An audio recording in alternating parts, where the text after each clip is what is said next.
mukhang magkakaroon ng change of plans. Sabi niya, ipapakulong niya na yung mga fall guy, yung mga mas mabababang tao kaysa doon sa mga demonyo na nag-orchestrate ng katarantaduhan dito sa Pilipinas, particularly sa flood control. Nakakasya na ba ang escape plan? Saang bansa ba kayo pupuntang mga putang ina nyo? Doon nyo na lang siguro dadalhin si Blackpink.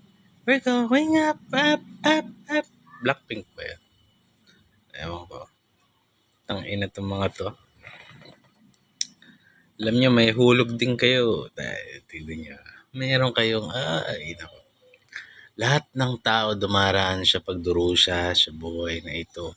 Pero ang mga kaparusahan, mabigat. Nako, Diyos, di kayo naniniwala sa Diyos. Nako. Oh dear, oh dear. Nako. Ay, Diyos ko po.